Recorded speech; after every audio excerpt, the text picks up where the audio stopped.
Gentlemen, there is nothing more potentially damaging and devastating to a guy's confidence like hair loss. Thinning, balding, they both suck. But the reality is that the majority of us will experience some degree of hair loss or thinning at some point in our life. And due to the fact that I get a crap ton of emails from guys that are like, yo, I'm losing my hair and I'm freaking out, what can I do? Or guys that are like, hey, I lost my hair, should I consider a toupee? Today, gentlemen, I thought that we'd go over the different hair loss treatment options. What's out there to slow it, to stop it, to reverse it, and the pros and cons of each. So I've already done a few videos talking about a few different treatment options. The most popular, hands down, has got to be Almere. I take you along and show you this procedure. Now sure, it looks great after, right? The upside is that it's quick. The other upside is that it actually looks pretty decent. It's very difficult to tell. It's not your daddy's toupee. The downside, however, it's not a permanent fix and it is crazy expensive. But if you want to check out the video, it's listed and linked in the description. I also did another video where I sat down with the guy who did Almere's treatment. His name is Curtis.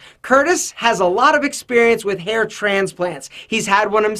So I sat down and asked him all the questions that I could think of and got as much information about getting a hair transplant as possible. The upside to hair transplant is that it does actually fix hair loss. The downside is that it takes a lot of procedures, generally a minimum of 2. It's also incredibly pricey and it's painful. Now say you've had a hair restoration process done, all right, and you're like, yeah, I wish it was a little bit thicker. Or you're somebody who is thin, you're not totally bald, but you're like, man, I'm really just a little bit insecure about this bald spot. I wish my hair looked thicker.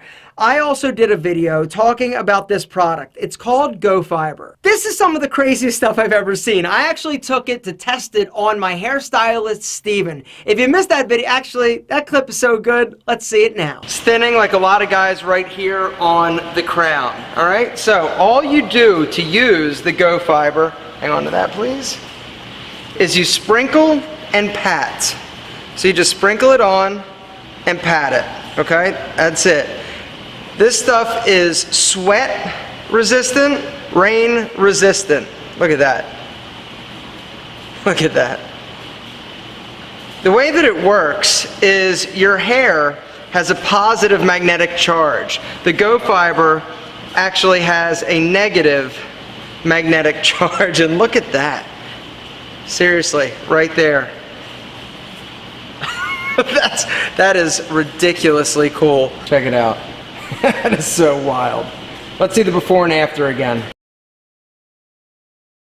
What? I was blown away. I'm still amazed when I watched that. Guys, this is some freaky stuff. If you want to watch the full video, there's a link down below to the video where I actually review it. In that video, underneath it, there's also a discount code if you want to give it a try. Now let's talk about 2 options for stopping the hair loss and actually regrowing some of your own hair. First up is Rogaine. Rogaine is a topical product that has been shown to regrow hair. The active ingredient in Rogaine is called Minoxidil. It's a topical application product. So you put it in your hand, you work it in, you don't have to swallow it, right? Massage it in, get it all in the balding, thinning areas, work it in, good. Let it dry, style your hair, bingo bango. 4 months later, on average, your hair will start to grow again. It will also help slow or stop the hair loss process. Does it work on everybody? No. Does it work on a large enough group of the population for them to make claims that it actually works? Yeah. Is it something that you may want to consider trying? Yes.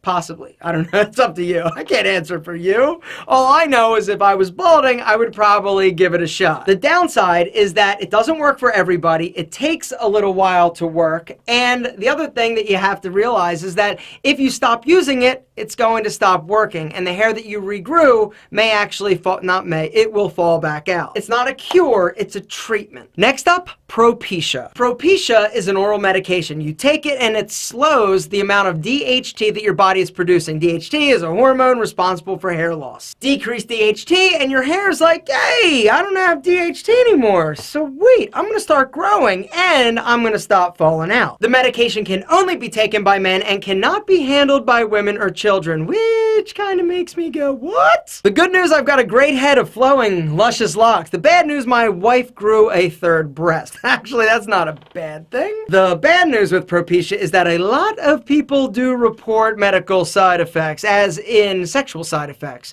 Can't get it up, not really interested in getting it up, or a decrease in semen production. Not for everybody. Some people are like, yo, cool, take it, and you're like, what's up? And they're still like rocking and rolling, doing their thing, but there are a handful of people that do have some sexual side effects. Propecia is also like Rogaine. You need to keep taking it in order to keep the results. And at this point, those are really the main treatment options. You've got a toupee, which is total fake hair that you have to wear kind of like a yarmulke. Not exactly. All right, the other option is hair transplant. Sometimes it works great, sometimes it works bad.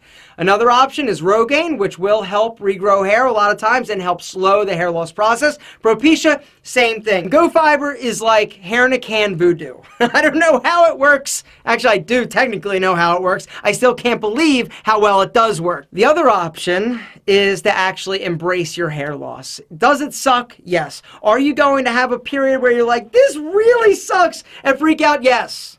But at some point, you embrace it. There are things you can do to absolutely crush it and look incredible. Little facial hair, great frames. There are ways that you can add interest, balance, and dimension to your face without hair. So hopefully, this gives you a little bit better idea of what's out there in terms of options. Some are immediate, some take a little bit of time, some are a quick fix, others are more permanent.